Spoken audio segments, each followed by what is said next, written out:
그 이제 다행히도 이재명 대표가 오늘 이제 퇴원을 해서 집으로 가셨습니다. 예, 참 그러니까 다행이다는 얼마 안 다행이에요. 됐어요. 한 11시쯤 퇴원하셨거든요. 그러니까. 다행이라는 생각이 드는데 문제는 이제 그 범죄를 저지른 천인 공노할 일을 저지른 그 테러범 있잖아요. 네. 이 사람의 신상 공개 심의원이 글쎄, 열렸는데 아니 안 법정이시니까 하기로. 네. 안 하기로 결정하고 이유도 공개하지 않겠다고 그래요. 안 음. 하기로 한 이유를 공개를 안 한대요. 이해가 되십니까? 안 되죠. 어떠세요? 당연히 안 되죠. 네. 그러니까 아니 우리나라가 언제 이렇게 됐지? 그러니까요. 위원회가 네. 무슨 국민위에 군림하는 조직인가? 위원회라는 거를 만들 때는 왜 만드냐면 이게 이제 권력기관이 자기들 자의적으로 막 하면 안 되니까 그렇죠. 시민들의 다양한 목소리를 반영하는 루트로 항상 위원회 같은 걸 만드는 네, 거거든요. 맞습니다. 그러면 이 위원회가 뭔가 결정을 했으면 이거 공개를 하고 그렇죠. 공론화를 해야 돼요. 예. 그래서 국민들의 어떤 그거에 대한 검증을 당연히 받는 거거든요. 그런데 공개도 안 안 한다? 하는데 그러니까 위원회도 권력화됐네. 그러니까요. 이거 완전히. 그리고 사실은 이 신상 공개 규정을 보면 범죄가 그러니까 이게 이 사람이 범죄를 저질렀다는 확실한 증거가 있을 때 명확하잖아요. 이거는 이 사람이 범인한 거면 본인도 인정을 했고 그다음에 이게 사회에 미치는 영향이 클 때 그리고 이걸 발표했을 때 범죄를 예방하고 그다음에 이러한 중대한 범죄가 벌어지지 않을 수 있도록 하는 효과가 있을 때 그 조건에 저는 맞다고 생각하거든요. 네. 근데 아니, 그러니까 이거를 공개를 안 하는 게 조건은 뭐 계속 네. 사람들이 다른 여러 군데서 많이 다뤘지만 조건은 사실 되죠. 그러니까요. 그러니까 공개 안 하는 이유가 뭐겠어요? 떳떳하지 않으니까 공개 안 하는 거지. 근데 문제는 예, 야 예. 우리 사회가 이제 그냥 막무가내가 됐어. 자기들 마음대로 하는 거예요. 전 독재 국가가 돼가고 있다. 그렇게. 상당히 많이 진행이 됐다. 검찰 독재가 독재 국가로 가고 있다 이렇게 보시는 그렇죠. 거군요. 그냥 예. 검찰만이 아니라 사실은 경찰도 이미 장악했잖아요. 예, 그렇죠. 지난번에 경찰국 설치하면서 예. 국정원도 인사 파동 일으키면서 장악했죠. 예. 저는 뭐 사실은 보면 이제 군대 같은 게 국방부, 예. 신원식 같은 사람 그렇죠. 보내서 장악해가고 예. 있고, 그러니까 이 권력 기관의 성격을 가진 모든 조직을 특히 예. 또 언론도 마찬가지고요. 예. 그래서 권력을 지키고 유지하고 획득하는 데 영향을 미치는 모든 예. 권력기관들이나 유사한 어떤 영향을 미치는 기관들을 장악을 해가고 있고 그것이 예. 상당 부분 완성돼 가고 있다. 그래서 제가 걱정하는 거는 이번 총선 이후에 사실은 총선이 다가오고 있어서 그래도 약간 이렇게 약간 보면 이제 로키로 가는 중이라고 보거든요. 예. 그죠? 이동관도 바꾸고 이러면서. 네, 맞습니다. 그런데 이제 총선이 다 끝나잖아요. 이제 다시 본격화되겠죠. 그렇죠. 그리고 총선 이후에 한 6개월 정도 안에 모든 게 예. 완결될 것이다 이렇게 봅니다. 그러면 독재 국가가 완성되는 되는. 거죠. 그리고 총선을 통해서 지금 이제 현재 보면 국민의힘이란 여당을 지금 장악해가고 있잖아요. 그렇죠. 한동훈 비대위원장을 통해서. 예, 그러니까 예. 한동훈이 뭐 꼴 보기 싫고 이런 문제가 아니라요. 그렇죠. 예. 그 검찰 세력이 예. 국민의힘을 그동안에는 수렴청정 비슷하게 대리를 했었는데. 해왔단 말이에요. 예. 김기현이라는 어떤 허수아비 내지는 예. 이제 바지 사장을 내세요. 이제 바지 사장이 아니라 직접 내려온 거예요. 그래서 그 세력의 일부 하수인은 한동훈 비대위원장이 그냥 예. 직접 당권을 가지고 예. 직할하고 있는 거예요. 그러면 이제 하나하나 지금 장악해 들어가잖아요. 그렇죠. 새롭게 인재 영입하는데 인재 영입하는 사람들을 쭉 보면 지난번에 조국 흑서라든가 예, 또는 맞아요. 이제 그 김경률 회계사를 비롯해서 주위에 많은 어떤 그 한동훈 추종 세력들이 있어요. 여러분 아마 SNS를 보시면 그분들이 굉장히 오랫동안 한동훈을 맞아요. 추종해 왔다는 걸 알 아실 수 거예요. 있죠. 예. 그러니까 그 집단이 있습니다. 이 일종의 카르텔인데 이 집단의 구성원들이 지금 인재 영입에 하나하나 되고 맞아요. 있는 거예요. 그러니까 예. 그냥 어떤 계획된 용의주도하게 계획된 거에 따라서 지금 진행되고 있는 거예요. 그냥 하는 게 아닙니다. 그렇죠. 그리고 국민의힘의 정치인들이 관여하는 게 아니에요. 이거는. 그래서 이런 과정들을 쭉 거치면서 여당이 장악되고요. 예. 그럼 그걸 통해서 공천을 장악을 하고 이미 예. 그 작업은 많이 진행이 진행되고 됐죠. 있다. 예. 그리고 그 공천이 끝나서 예. 총선이 딱 끝나면서 예. 이제 대거 예. 검찰 세력과 그 검찰 세력의 일종의 어떤 측근들 예. 또는 하수인들이 대거 들어오는 거죠. 그렇죠. 그래서 완성이 이제 된 입법부까지 장악하는 거죠. 그러니까 지금 말씀하신 것처럼 영입인의 박은식 그분은 음. 또 누구를 폄훼? 김구 선생님을 폄훼했어요. 뭐라고 했더라? 저 봤는데요. 그래서 네.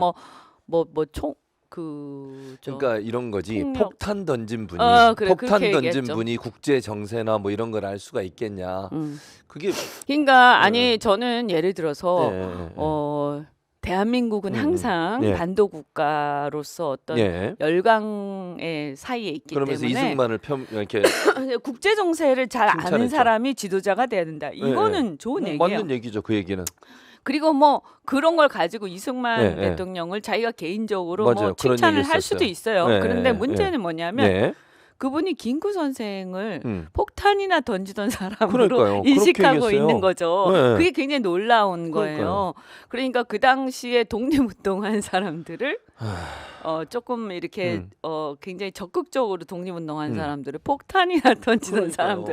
그러니까 가만히 생각을 해보면 사실은 그 당시에 독립운동이라는 게 우리가 무슨 뭐 좋은 얘기만 할 수는 없잖아요. 그렇죠. 그럼 어쨌든 안중근 의사도 사실은 그 총을 이제 그렇죠. 폭탄인가요? 총이었나요? 그러니까 총으로 총이었죠, 쐈죠. 그죠? 예, 예, 윤봉길 의사 폭탄이었고, 네, 맞아요. 네, 그러니까 맞습니다. 이런 게 우리 교과서에 나오잖아요. 네, 나오죠. 그분들도 폭탄이나 던지던 사람들인 거예요. 그러니까요. 그 관점에 따르면. 그 관점으로 본다면 그런 그러니까 거죠. 독립운동을 그런 수준으로 폄훼를 하고 그러면 안 되는 가만히 거지. 보면 예, 예, 예. 그리고 이 독립운동이라는 것을 일본 일제 강점기의 관점에서 보고 있는 거 아니냐. 맞아요. 아니 일제 강점기에 일제 치하에 있던 그러니까 그때 일본 쪽 사람들이나 그 밑에 이제 완장찬 사람들이 보면 그렇게 생각했겠죠. 그렇겠죠. 폭탄이나 그 사람들. 던지던 그 사람들은 사람들. 그렇게 생각하죠. 근데 그들이 폭탄 던지고 총을 쏘고 그게 그냥 한 게 아니잖아요. 그건 그 아니죠. 목숨을 걸고 당연하죠.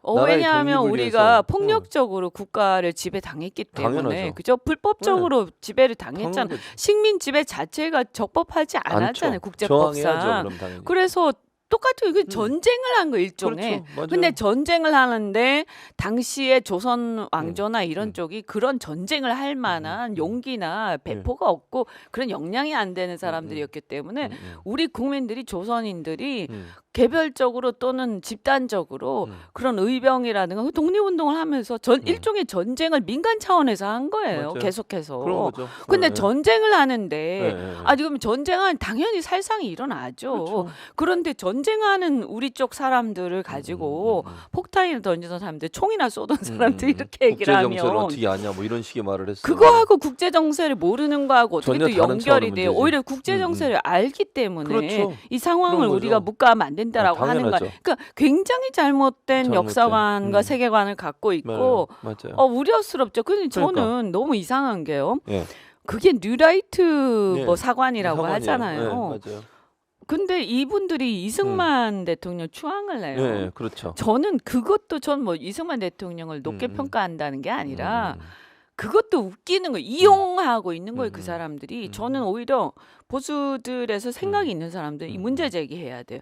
뭐냐면 이승만 대통령 독립운동을 했잖아. 어찌 됐든 간에. 그죠?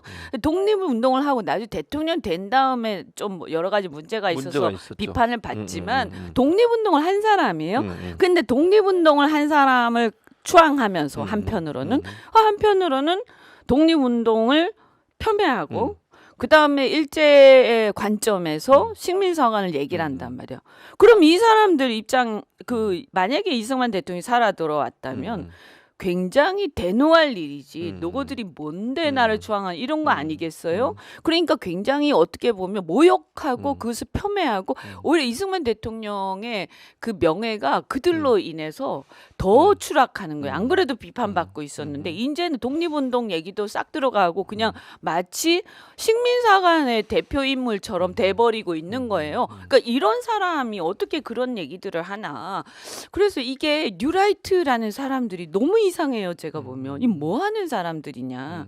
그래서 이승만 대통령을 추앙하는 것도 안 맞다. 그리고 박정희 대통령도 독재를 하고 이래서 비판 많이 받지만 우리가 객관적 그 사람 민족주의자였거든요. 물론 옛날에 일제 때 무슨 뭐 사관학교 이런 거 네, 만주 그렇죠. 사관학교 만주 있지만 사관학교. 그래도 이후에 대통령 할 때 보면 객관적으로 민족주의자였단 말이죠. 일본에 대한 정책, 세계 미국에 대한 정책 이런 걸 보면 그런데 이자들은 자기들 입장에서 자기들 입맛에 맞는 그것도 식민사관에 맞는 것들만 골라가지고 그것을 인용하면 어떻게 보면 자기들 마음대로 역사를 왜곡시키고 있는 거죠.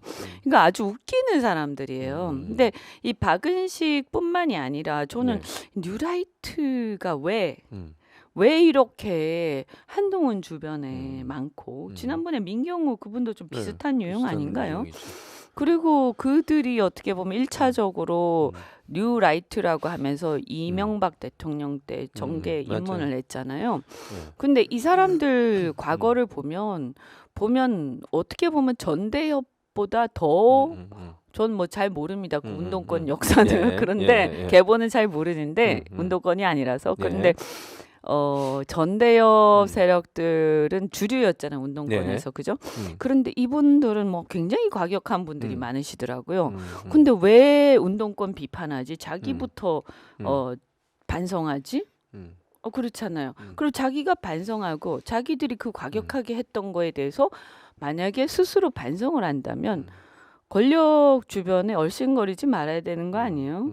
근데 자기들은 막 나와서 저러면서 자기들보다 오히려 조금 더 대중적이었던 운동권을 막 비판하는 거예요. 제가 이렇게 보면 거의 이런 코미디가 없다. 뭐 하는 사람들이냐, 저 사람들은. 박은식 그분은 또 여성 폄훼도 했잖아요.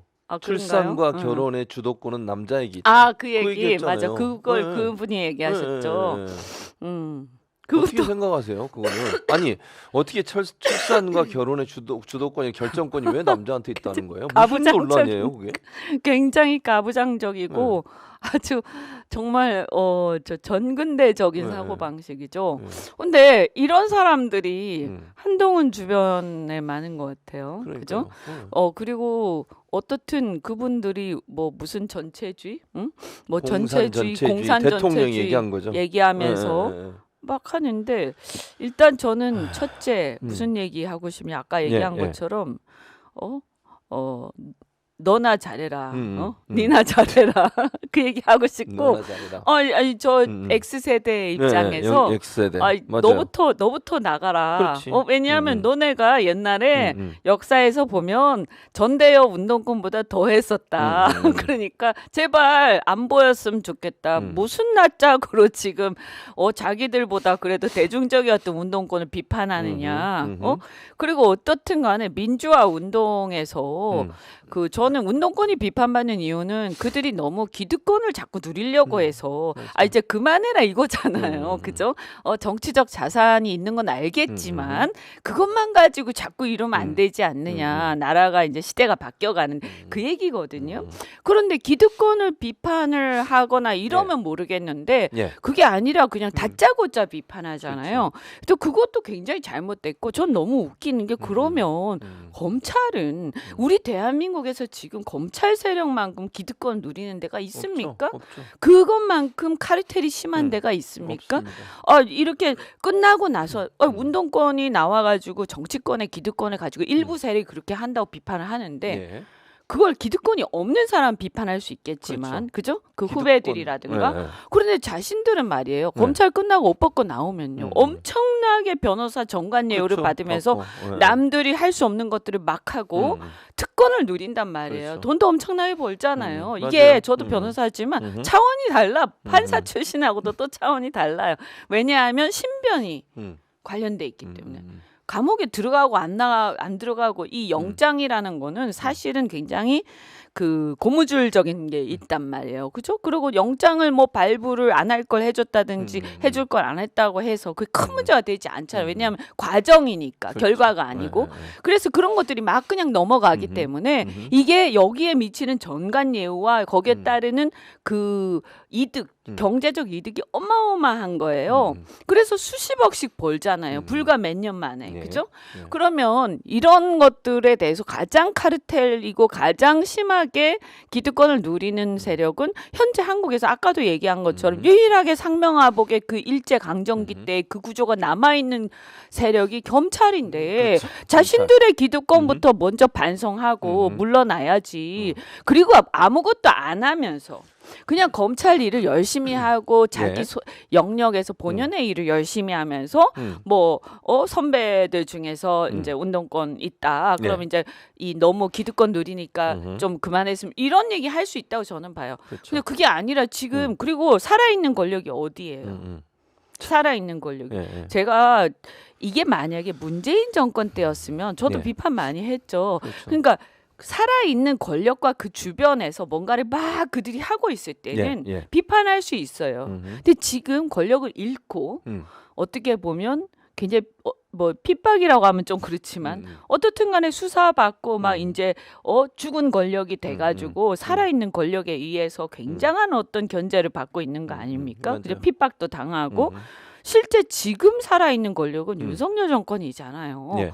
그러니까 그럼 그들이 말이지 문재인 정권 때 한참 서슬 펄을 때 그때 좀 얘기 안 얘기하지. 했어요. 그때 얘기 안 했잖아. 그거 같이 누린 사람이 누구예요? 그 윤석열 한동훈 아닙니까? 맞아요. 그렇죠. 같이 실컷 누리고 그 슬하에서 온갖 권력을 누리면서 사실은 적폐청산한다고 자기가 앞장서 가지고 막 칼을 휘두른 주제에 어디서 지금 와가지고 권력이 이미 다 끝나가지고 죽은 권력 되고 자기가 살아있는 권력이면서 남한테 난리야. 그러니까. 아니 난 말이 안 돼. 너무 웃기는 거 뭐 이런 그렇죠. 사람들이 다 있어. 맞아요.